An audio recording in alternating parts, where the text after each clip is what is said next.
चलिए, अब बता दीजिए कि जो आने वाले एग्ज़ाम हैं, जैसे बहुत से एग्ज़ाम है, कांस्टेबल का हो गया और से भी एग्ज़ाम है,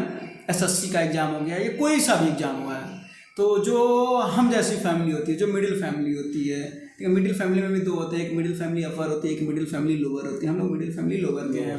तो उनको बताइए कि आप क्या सजेशन देंगे एग्ज़ाम के पर्पज से, और वो कैसे हताश ना हो, निराश ना हो, इन सब चीज़ों से वो क्या करें, आगे की उनकी प्लानिंग क्या हो, वो जरा बताइए।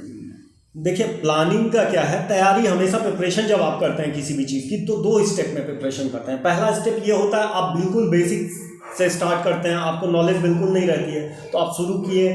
और उसके बाद प्रिपरेशन करना स्टार्ट किया। तो सबसे पहला स्टेप तो ये है, आपको चीज़ें जाननी समझनी होंगी, सिलेबस क्या है, ये सारी चीज़ें, कौन सी बुक पढ़नी चाहिए। मार्केट में बहुत सारी बुक है और बहुत सारे राइटर हैं, कौन सा परफेक्ट है आपके लिए, ये सारी चीज़ें आपको खोज के पढ़ के पहले एक तैयारी ये होता है।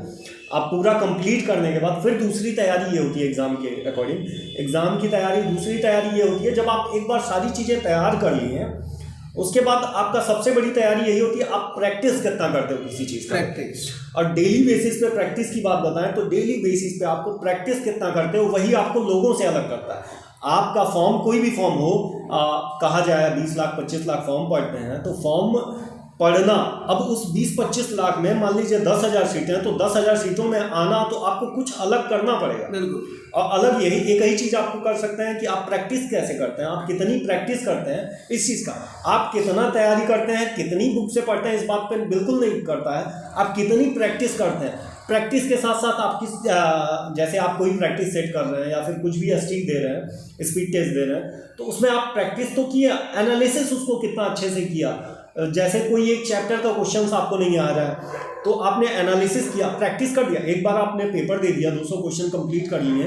तो 200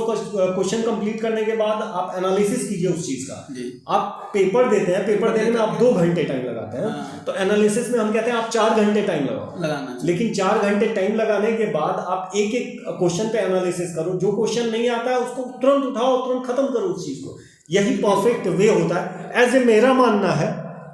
और यही मेरा तरीका है और यही हमको लगता है कि आपको बिल्कुल अलग कर